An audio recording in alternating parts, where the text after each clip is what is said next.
बिस्मिल्लाहिर्रहमानिर्रहीम। अज़ीज़ तलबा अस्सलाम वालेकुम। नज़्म नंबर 2 तामीर चमन की हम तशरीह कर चुके हैं। अब हम इस नज़्म के मशक़ी सवालात करेंगे। वीडियो शुरू करने से पहले आप लोगों से गुजारिश है कि वीडियो को सब्सक्राइब करें, लाइक शेयर और कमेंट भी करें। बहुत शुक्रिया। अब देखते हैं सवाल नंबर 1।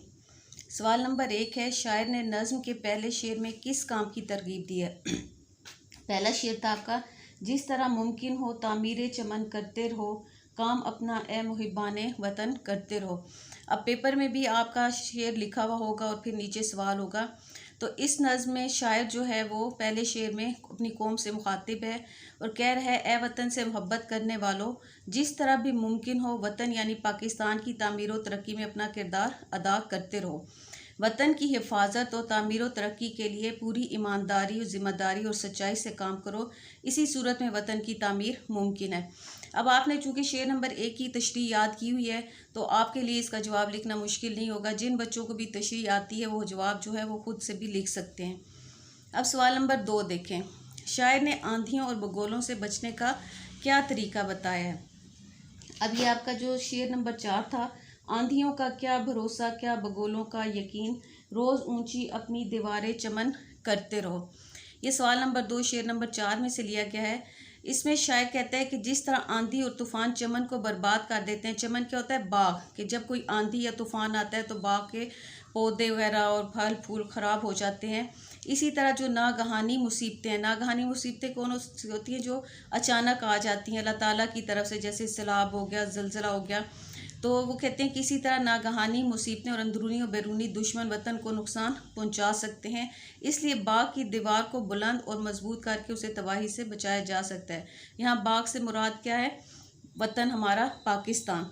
इसी तरह वतन की हिफाजत के लिए इत्तेहाद ज़रूरी है कि जब तक हम सब इत्तेहाद से नहीं रहेंगे हम अपने वतन की हिफाजत नहीं कर सकेंगे। इसलिए वतन की हिफाजत के लिए हम सबको मुत्तहिद होना चाहिए। अब 5वां शेर देखें। इस सवाल नंबर 3 देखें कि 5वें शेर में होश से बचने की तलकीन क्यों की गई है?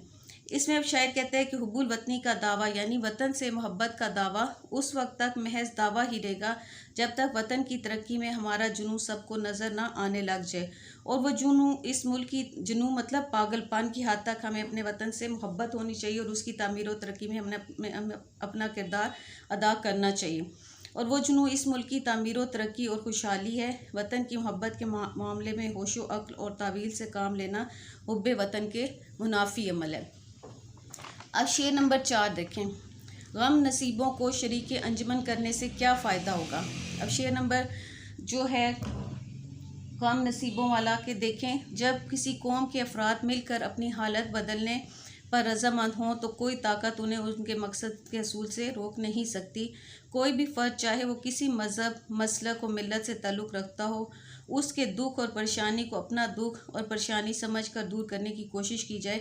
यानी हमारे मुल्क में मुख्तलिफ़ मज़ाहिब के लोग भी रहते हैं, मुख्तलिफ़ अक़ीदों के मसलक यानी मुख्तलिफ़ अक़ीदों के लोग भी रहते हैं। वो सब पाकिस्तानी हैं। उनके दुख और परेशानी को हमें अपना दुख और परेशानी समझना चाहिए और उनकी परेशानी को दूर करने की कोशिश करनी चाहिए।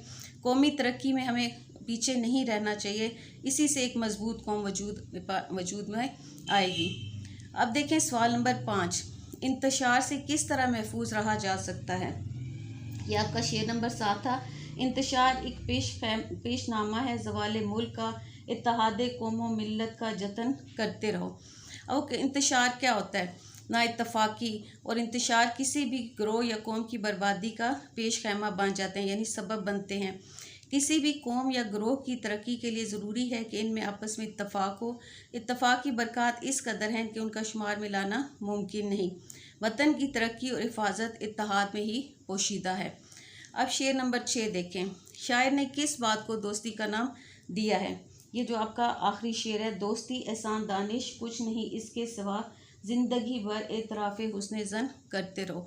आखिरी शेर में जो शायर है वो कहते हैं कि ये दोस्ती जो है एक ऐसा सच्चा रिश्ता है जो 2 या 2 से ज़्यादा अफराद के माबैन यानी आपस में कायम होता है, जिससे मोहब्बत, वफ़ादारी, यकजहती, खलूस और अज़्म जैसी बुनियादी अक़दार वाबस्ता हैं। दोस्ती एक ऐसा रिश्ता है जो सब रिश्तों नातों से हसीन और मजबूत है। इसलिए हमें हमेशा एक दूसरे से अच्छा गुमान और किसी से बदज़न नहीं होना चाहिए। अब देखें कि ये आप लोगों के इस नज़्म के 6 सवालात थे। तो आप लोगों ने अगर तशरीह याद की हुई है तो आप लोगों के लिए सवालात कोई मुश्किल नहीं होते। इसलिए आपने हर नज़्म की, हर गज़ल की जो है तशरीह सही तरह समझ के याद करनी है, ताकि आप लोगों को सवाल जवाब लिखने में मुश्किल ना हो। उम्मीद है आप लोगों को सारी ये तामीर चमन की तशरीह भी और सवालात के जवाबात भी समझ आ गए होंगे।